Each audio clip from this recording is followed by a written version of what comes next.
Hello and welcome. Today we'll be doing a battery replacement on this iPod Touch 5th Gen. To open it up, we'll have to take off the screen. It's just held in with some plastic clips around the side as well as some adhesive along the bottom bezel. Usually I'd start by heating the bottom bezel with my heat gun to weaken the adhesive, then use a box cutter blade to pry it up and slice through it. Although the screen on this unit had started lifting up as it has an expanded battery, which made things a bit easier. I insert a dull box cutter blade in between the metal frame and the plastic bezel in order to undo all the clips holding it down, starting at the bottom then working my way up and down both of the sides. I like to use a box cutter blade over the plastic pry tool as I find it's more effective, although you need to be extra careful not to slip as you could scratch the device.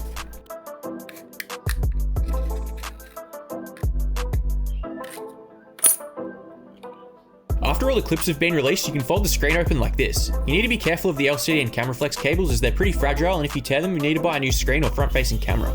Now we got to undo all the screws holding down the metal mid-plate. I'd recommend laying them out on a parts tray or a magnetic mat like this one here so you know where they go. Most of them are the same size except for one bigger one near the bottom.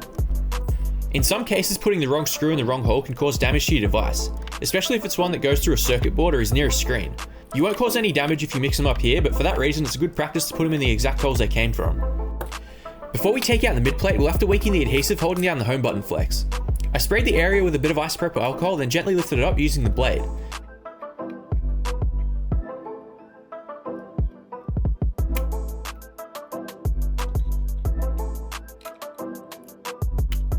Now we can lift the mid-plate up and out.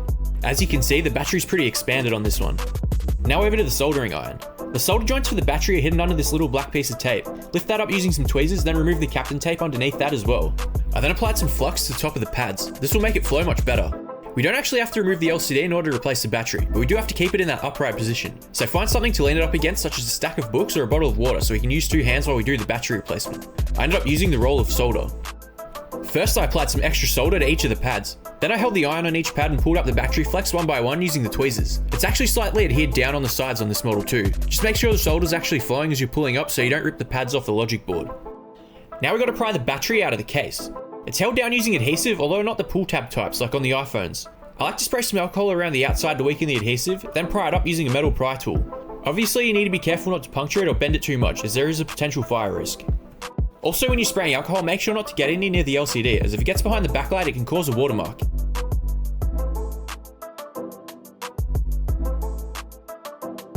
Before we put the new battery in, we've got to clean up the solder pads and all of the adhesive from the area. I do that by first touching up the pads with some new solder, then using a cotton bud with some isopropyl alcohol to wipe off the flux and adhesive. If we don't do this, it'll look really messy when we put the new battery in. Now to put in the new battery, tucking the top part under the logic board. Before we solder down the battery, you got to make sure it properly lines up with the pads, as if you bridge two of the pads it's not going to turn on. Then apply some flux and solder down each of the pads one by one.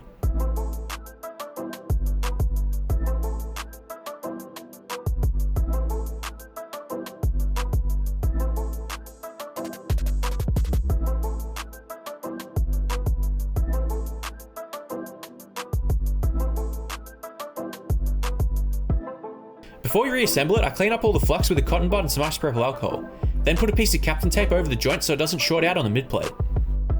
Now putting the mid-plate back in and screwing it all down.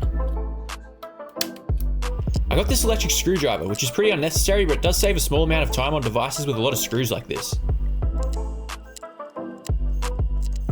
In this case there was enough leftover adhesive for the home button flex to just stick back down by itself, but if that's not the case you can use some double-sided tape or a glue like B7000. I then cleaned the old adhesive off the sides and applied some new pieces.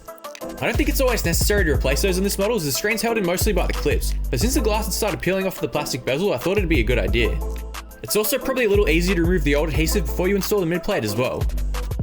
I applied some B7000 glue to the front glass in order to re-adhere the plastic bezel. I then stuck the home button back onto the screen. There's enough leftover adhesive on that for it to stick down by itself too, but again if that doesn't stay in place you can use some glue or double-sided tape. If it's not stuck down it might spin freely.